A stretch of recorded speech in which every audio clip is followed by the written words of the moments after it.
Welcome to another ministry video from Muswell Hill Baptist Church.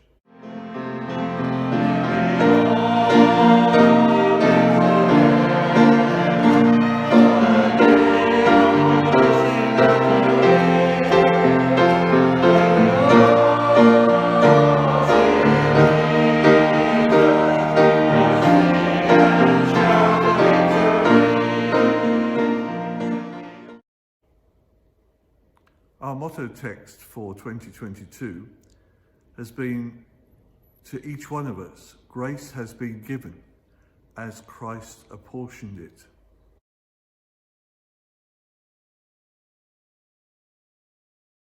Today we're thinking of that motto text through the medium of a parable that Jesus taught. The parable of the talents, as it is known.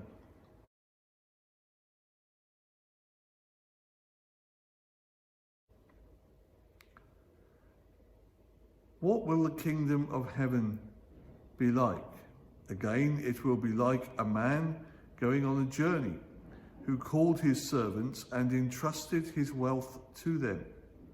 To one he gave 5 talents, to another 2 talents, and to another 1 talent, each according to his ability. Then he went on his journey. To each one of us, grace has been given.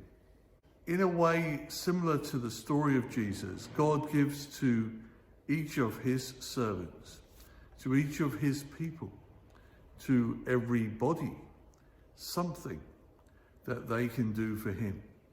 2 things, 5 things, but gifts of his grace for us to steward in our lives. Each one has been given a gift of grace. Each one is given something to do. The implication of the story is that the man has 3 servants. There are no servants left who are not given any responsibility. Everyone is given something. Every one of us has a part to play. And it is clear that this is true within a local church, within the Church of God worldwide, and within the world. For every human being in the world has been given something by God. And we are responsible for what we have been given. And that is why we can all, at the end of time, come to judgment, so that God can make a judgment about what we've done with what we have been given. There is nobody who can say, God has given me nothing that I could do anything with. Life itself is something we can do something with. Let's think of the story from the point of view of the first 2 servants. One, remember, who was given 5 talents, one who was given 2 talents. And we ought to notice that as Jesus has chosen to tell us this story, there is a big difference between 5 and 2. A difference of 250%. One man has less than half the responsibility that the other has. And that is the difference. It's the difference. Because as Jesus tells this very clever story, from then on, everything is the same. For each talent that the man has 5 of, he produces 1 more. For each talent the man that has 2 produces 1 more. And most significantly, when they come before their master, when he comes back from his journey, look at what the master says to the man with the 5 talents. Well done, good and faithful servant. You have been faithful with a few things. I will put you in charge of many things. Come and share your master's happiness. And what does the master say to the lesser servant, as it would seem, who has only been given 2 talents and come back with 2 talents more. Well done, good and faithful servant. You have been faithful with a few things. I will put you in charge of many things. Come and share your master's happiness. We shouldn't miss that. Some of us have more to do.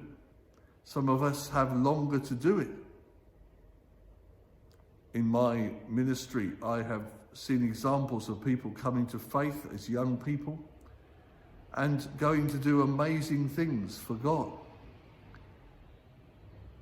Most people who do the kind of work that I'm doing are people who came to faith when they were relatively young. I've also baptized a lady who was nearly 90 years old.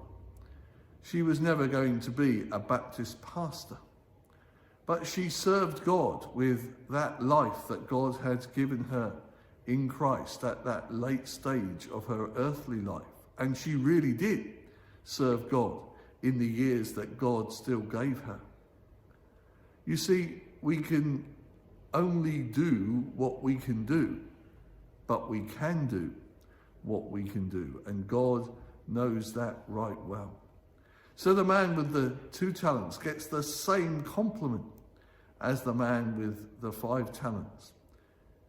We are inclined in church to use these words, well done, good and faithful servant, for the people who have served churches for donkey's years and who have done many, many different things. Though it is interesting in the Bible that this is something that heaven seems to compliment, whatever you have done with what you have been given.